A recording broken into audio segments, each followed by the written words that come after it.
go. Here we go. Here we go. Emmanuel, that was so good. Go again. 3, 2, 1. Time. Here we go. Here we go. Here we go. Emmanuel, that was so good. Go again. 3, 2, 1. Time. All the audios are already No, we all don't need to synced do up. clap. But let's Man, clap that is anyway. nice. Let's clap. Clap for it. There you go. Welcome to Movement for Life podcast. Where we dive into ways that keep us moving throughout our life. My name is JR Kolby. And I'm Kolby Christophic. Welcome. Let's dig in. Episode 3. We are learning and we are hell-bent on making sure every recording looks different than the last. That's right. We'll get there eventually. It'll get set up at a more regular basis at some point in the future. Once we dive into it and figure out what's going to work best, then it'll probably stay more consistent. But hey, we're new to this thing. We're figuring it out. And you see my lovely background. I got the yeah, holiday. no, look at that. You got Christmas action, red and green lights. Good. You got a little snowflake going on in there. And you're in the nutrition office. That's right. Yeah. Some testimonials behind me. Yeah. Oh yeah. Looks good. All right. James, Callie, Mary. So this week we're gonna talk about learning new skills.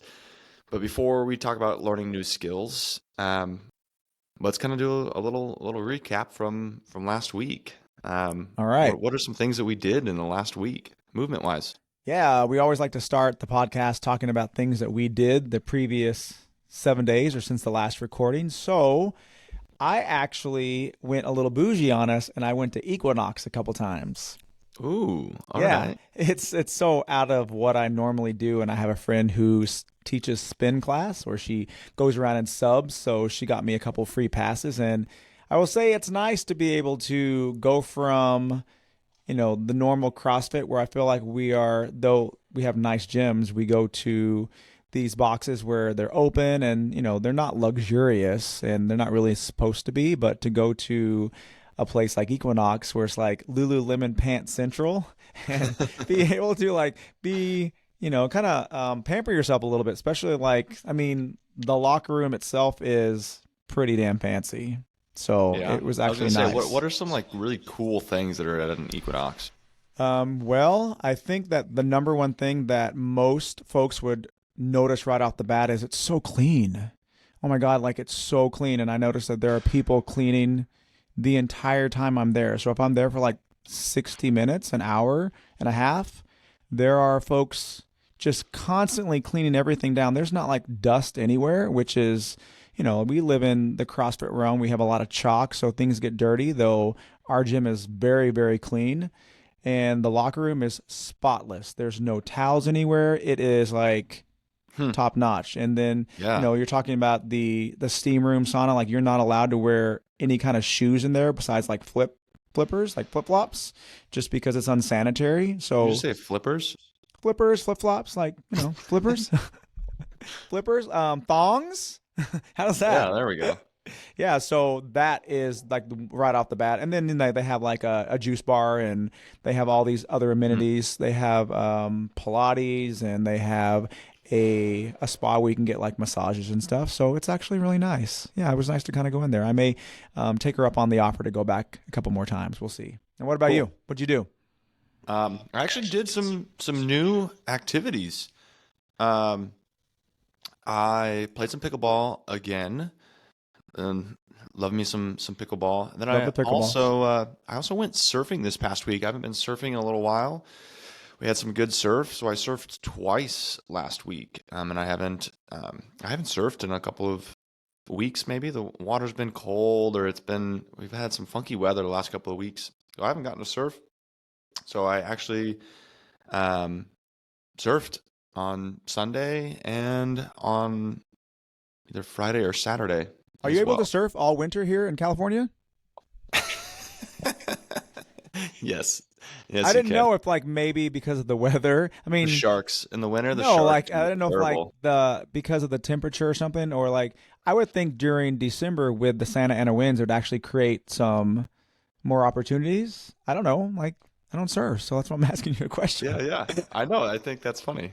It's a great question. Yes, it is. Southern California, besides Hawaii, is probably the most mild temperatures for water. Actually, that might not be true. Florida might be warmer water year round, but south of Point Conception, which is north of Santa Barbara, like it's mild temperatures, mid 50s at the coldest.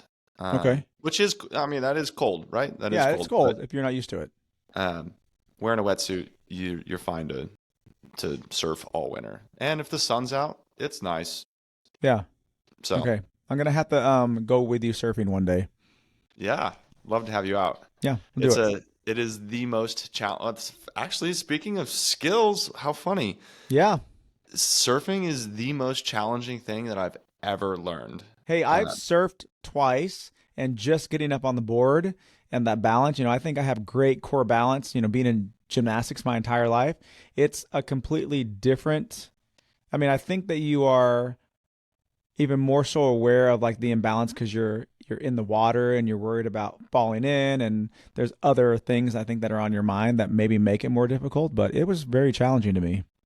Yeah, I'm kind of agree with you. I would consider myself somebody who's like highly coordinated, who can learn skills pretty quickly, and it took me months, if not years, to nail down surfing. I'm still not amazing by any means, but I also feel like learning needs constant repetition, and when you're in the water, every single wave is different, so it's just so difficult to get the same pattern over and over and over again.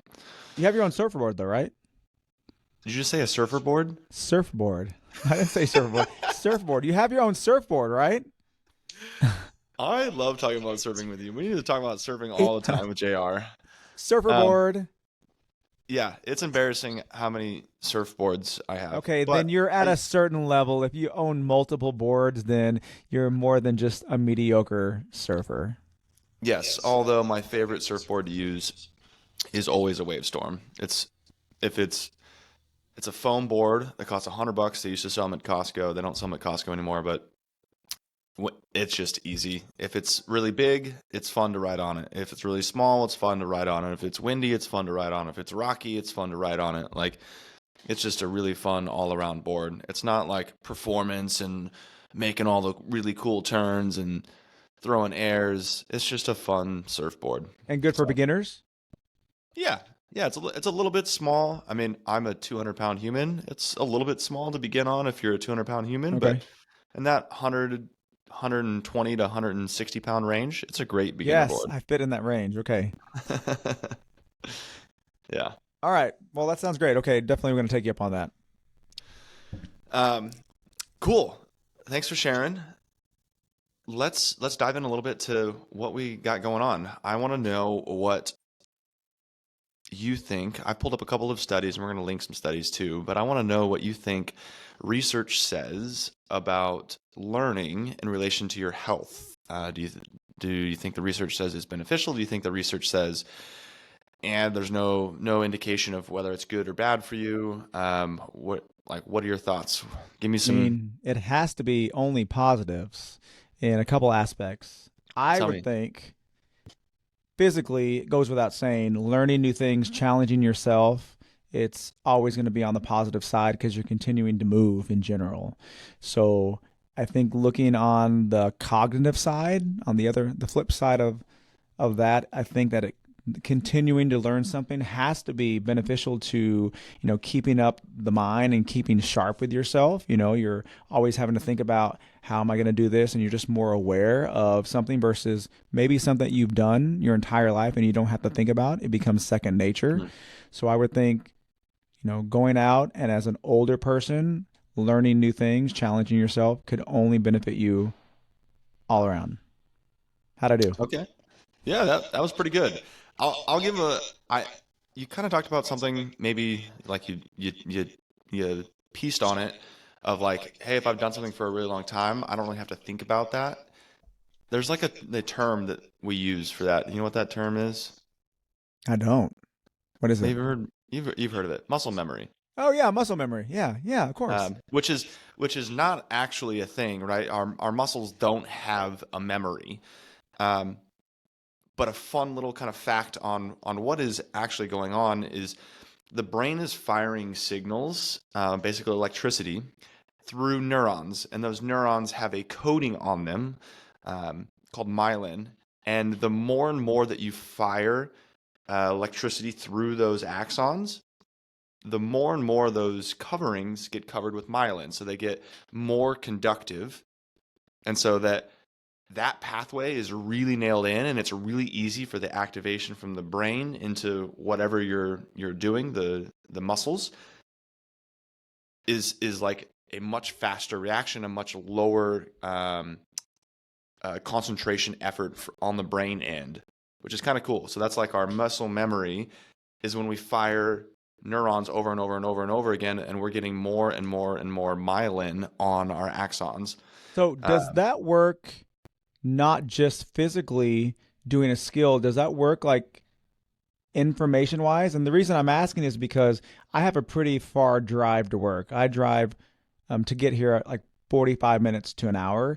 And there's some times when I get home and I don't remember passing certain exits, like, oh, I'm here. I don't remember driving even 20 miles. It just like it happened. So is it connected that way as well? Yeah, so I'd argue that's probably physical as well. Like driving is a physical task, Sure. um, but memory is a little bit different than movement because the myelin um, is going to be different from movements. So movements, we're going to like put more myelin over Okay. neurons. When we're talking about like memory, memory is going to be it's not going to your muscles. It's going to be stored Sure. in your brain. Okay. So you can improve pathways or practice memory, Yeah. right? You can practice like recalling information, and you can improve the connection between like your critical thinking section and your memory section in your brain. So those connections are like really solid, Yeah. and you can improve memory through that as well. But it's a little bit different from like physical tasks. Wow. That's really But I interesting. would say that driving would be considered a physical task that you're almost like autopiloting Yeah. on. Yeah. I autopilot because sometimes I don't even realize how I got home. I'm already Yeah, home, uh, which can't be I'm good. I've definitely been on the same boat where I'm like, wow, I've been driving for 45 minutes and I don't remember anything that I saw. Yeah. Yeah. Right. All right. So, is there a correlation between fitness and skill acquisition? Um, yeah, we kind of just talked about it, right? Is our fitness is requiring our brain to tell our muscles to do something. And so when we do that, we're activating pathways. Um, when we activate pathways, the brain is having to work. So multi-joint movements are going to have the greatest effect or neurological effect, right? The greatest stimulus on the neurological system versus like an isolated movement. A bicep curl is easier for the brain to comprehend than something like a squat where I've got, action in my ankles, my knees, my hips. And then if I take that like one step further and I talk about, um, is there any correlation between how fit I am and how many skills I've acquired, Yeah. physical skills? That may be like sort of one of the definitions of CrossFit, right? Is the Hopper model is like, hey, if I can do more things or acquire more skills, then I can Right. potentially be considered more fit. Sure. Um, and I think one of the really cool things that CrossFit starts to do with us neurologically is puts our brain in this mode back into learning. Like after high school or college, as adults, we kind of stop learning. Right. And CrossFit kind of puts us back into this mode of learning new skills. And once we're in that learning new skills mode, the brain doesn't really differentiate between like, oh, this is when I'm working out and this is when I'm going through my real life. Sure. So that starts to translate outside of the gym as well. So I can Well, start to learn new skills absolutely. You outside of know, the gym easier than I did before. I think that is something that I can always tell when I'm with like CrossFit friends versus friends who are just fit and go to maybe a regular gym like a 24 or a LA Fitness. Those Hmm. CrossFit friends are always more willing to try something different, or they're a little bit more flexible in what we're doing. If something happens, they just seem to want to be open to more experiences versus being fixed into like this is what I'm used to. They're always willing to like, oh, like let's try this. We've never done this before. Let's go for it. And I think that that's just because the mentality of CrossFit's like let's always learn something new. Yeah. And I think because they've practiced it, they've learned kind of two things from it. One, failing's okay. So they have the confidence to be like, it's gonna be okay if I fail Right. doing it. But two, they also know that they pick things up quickly. So they're like, hey, I'm open to learning if I can learn something quickly. I think a lot of us, myself included, like if I didn't, it was really hard for me to like stick with surfing because if I don't pick something up like Sure. fairly quickly, I'm like, I don't want to do this. Like this is really difficult for me to do. And so if I'm doing something like CrossFit where I'm challenged neurologically on a regular basis, learning new skills, I'm more likely to try to learn new skills outside of that. And that was a perfect example of like somebody who's might be a really, really good runner or ultra athlete. And you're like, hey, you want to go do this? And they're like, I don't really do that. And you're like, well, you mean you are really fit. Like Sure. that, you would think that that would translate. But don't you think there are Some some skill. people who have a personality where they would be off put by having to learn something new often? Or do you think they can Um, get around that? I mean, Yeah, I think that there's people who really like. There's people that there are probably three categories of people. A category of people who don't like learning new things at all. right. A category of people who like mastering one skill and being extremely, extremely good at it, and people who are open and willing to like learn as many new skills as they want. And maybe that means that they don't ever master one of them, but they end up learning a lot of different skills. Yeah. Yeah, I think that there's a pretty heavy correlation between fitness and skill acquisition, and I Yeah. think most people outside of our little CrossFit realm might give me some slack or some flack for that for saying that I think that learning new skills correlates to being more fit, but um, you know, come send them in the It's comment true. I section. mean, send all the hate mail you want. It's true, folks. That's right. Um, oh, look at this. We are Where does segueing so well here. Yeah, look at our next question is where does CrossFit sit in the fitness realm when it comes to learning new things? And I think you're a perfect person Yeah. to You know, walk I right into this question. I think that before I was in CrossFit, I was very aware of the things I was good at, and I stayed with those things because I was good at them. And then once I started doing CrossFit and I was not good at most of the things in CrossFit, I always say that's what made me personally want to continue doing CrossFit because I like learning new things and I could tell that I was going to really appreciate this learning process. Um, I feel like it then opened me up to being more flexible with so many things. And we talked about it earlier, but I'm going to use this as an example. If I go on vacation and my plans don't go exactly how I had imagined them, I'm more likely now to be more flexible with doing something different because I'm so used to coming in and always having to do something different. It Huh. just carries over and it makes me willing to try something that I'm like, I would never have done that. But you know what? Let's go for this. So I think CrossFit really develops a mentality in all of us to be more flexible and we're more fun. If you're going out on vacation or hanging out with friends from CrossFit, they're in for whatever. So I think that like just that overall ability to be open for new experiences across the board, I think that yeah, I think CrossFit helps with that. What do you think? Ooh, that's a really good point, and I kind of like that. And maybe that even like builds into the bigger overarching um, platform of health in general. If you're saying like CrossFit athletes might be more likely to be open to new things, even if it's not like fitness things, but open to new things, which one creates experiences for like friendships and relationships that might not be there before. Somebody who's not, apt to try something new, maybe they're not going to make a new relationship or make a new friendship from it. Whereas somebody who's like, you know what, I'm not really comfortable doing that, but I'm going to go for it anyways. I'm going to give it a try. May find that they develop stronger relationships or more relationships or friendships from that. Yes. And then I wonder if that contributes to overall like health and wellness. And I feel like the goal with being like health and wellness, I like say health and wellness.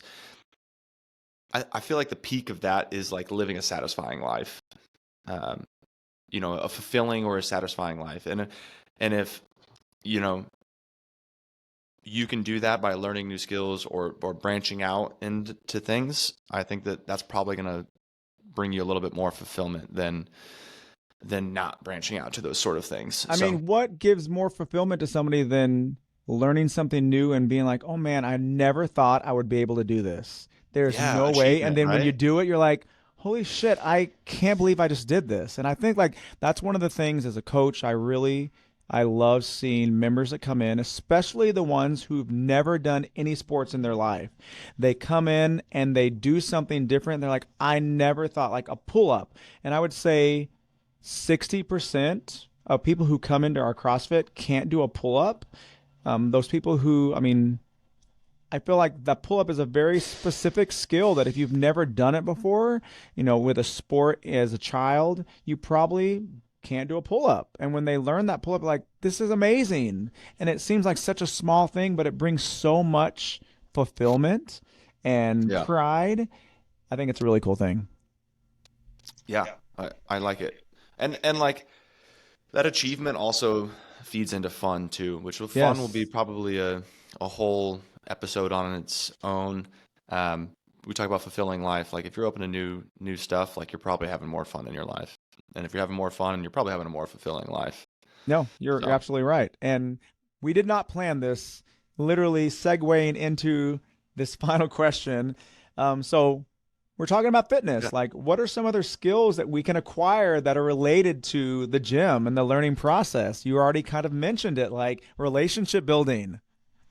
Yeah.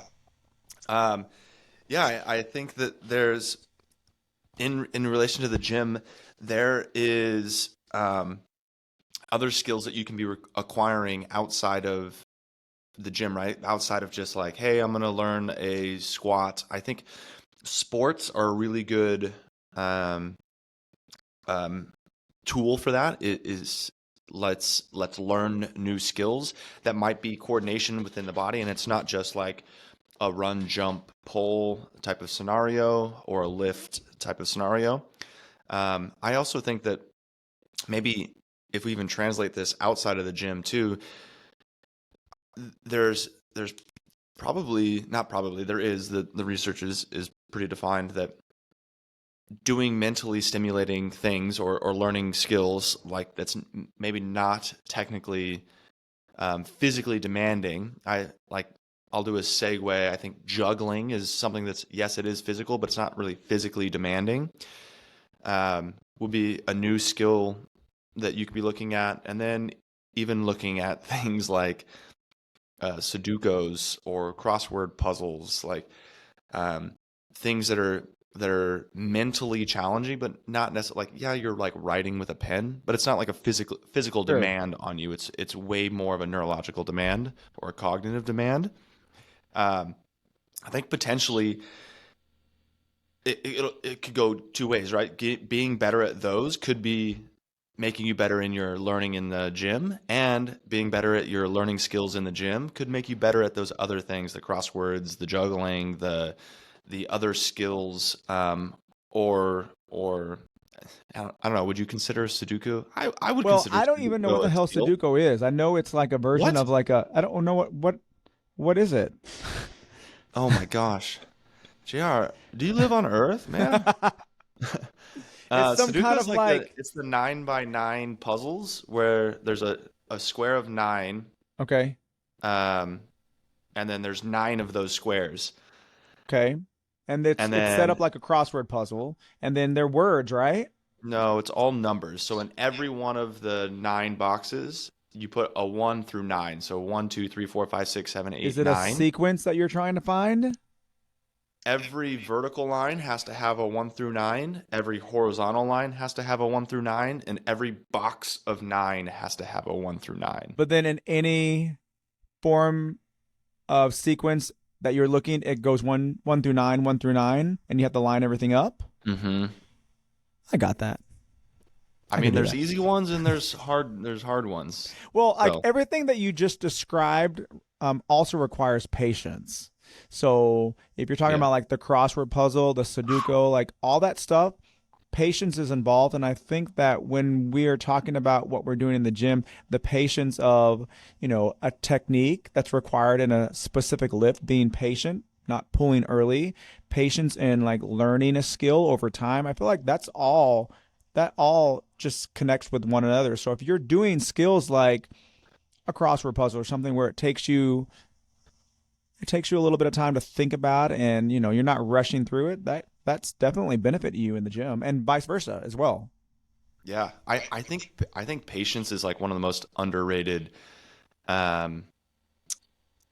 qualities when it comes to really anything in our life, right? We've come to like a place in society that like we want things quick fix now, and if they aren't now, then it's not worth it. Let's figure out a different way to have it right now. Right. So learning new skills is definitely something that it's worth the patience. That's when you get an athlete that comes in that you work with and they have that by nature. It's such a beautiful thing, because I feel like that is such a hurdle that so many people struggle with. And the majority of the folks that come in, they just want to do, and they get impatient. And that's where we really struggle with technique issues, or, the people who are committed to a long-term change. Like, a real change is not going to happen overnight. If you want to change, anything physical about you, you want to build good habits, it's going to take a little bit of effort. And some people just don't want to devote that time. Yeah. Cool. Awesome. Okay. I got one more question for you. Yes. Can an old dog learn new tricks? I'm feeling a little insulted that you're asking me. You chose to ask me that question as the older guy.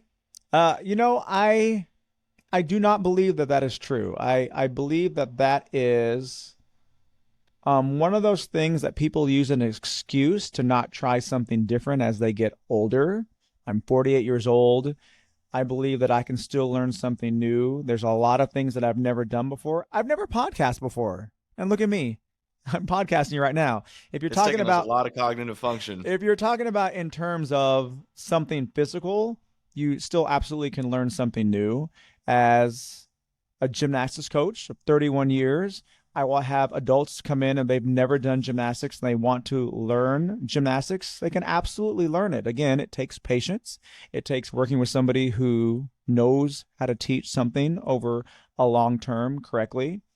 But you absolutely can learn something new. And I think there's a lot of benefit to an older person trying something different that they've never done, challenging their mind, challenging their body, allowing these muscles that maybe have not been used to do something different, and just accomplishing maybe a fear that you have of trying something that you've always wanted and have not done before. I'm all for it. Like, it doesn't matter how old you are. If you want to come in and you want to start CrossFit at 50, make sure that you're going to a gym where the coaches know how to coach somebody who is older and who's not done this before. Doesn't matter if you want to windsurf, surf, Sudoku. Come on. Like, yeah, I think that it's really important that we continue to challenge ourselves. Yeah. And I think the research is also, I'll finish up with just a couple of pieces of research, but the research is also very clear too that, you can actually make strides in the right direction cognitively from a place of where you think, oh, I'm past where I can learn new things. You can actually make new pathways well into your later years. And the research also kind of, I've got a little Alzheimer piece and then a piece from Harvard Health. Well, there's a lot of research coming out of Harvard Health But one of them's more of a observational, saying that there's people who have mentally stimulating jobs or lifelong learners have lower incidences of Alzheimer's and dementia. They aren't sure that those quite are like linked to each other, so they're still trying to do research on whether or not, hey, that's an association thing, or do they have direct effects on each other. And then the other one talking about with Harvard Health is talking about learning new skills can slow cognitive aging, right? And I think that that's another piece as we get older. Like me, I'm 31 years old. Like I want to be 31. As mentally sharp as I possibly can for as long as I possibly can. So if I can slow down the cognitive aging by learning new skills, like I'm all for it. You're only 31?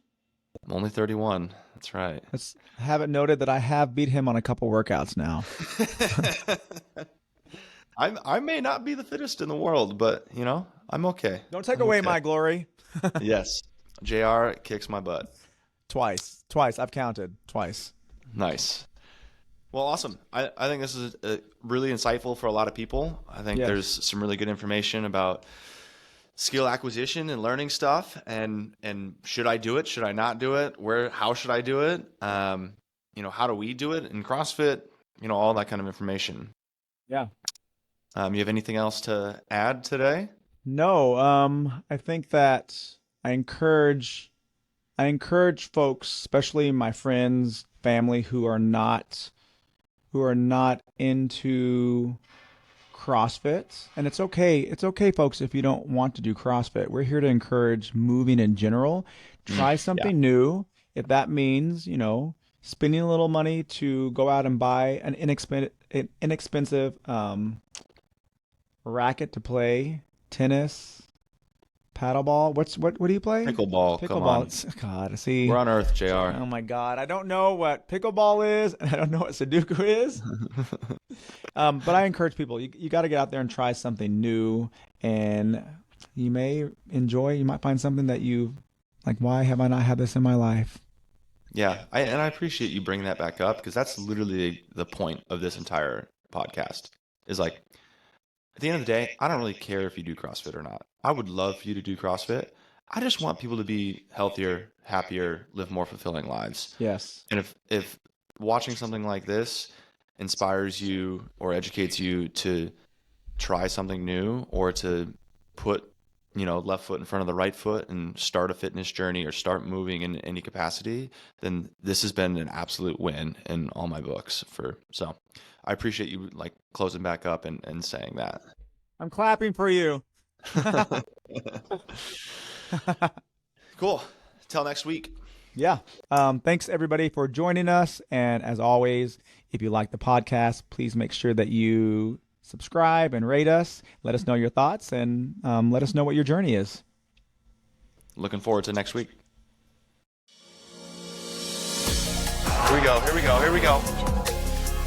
Emmanuel, that was so good. Go again. 3, 2, 1, live.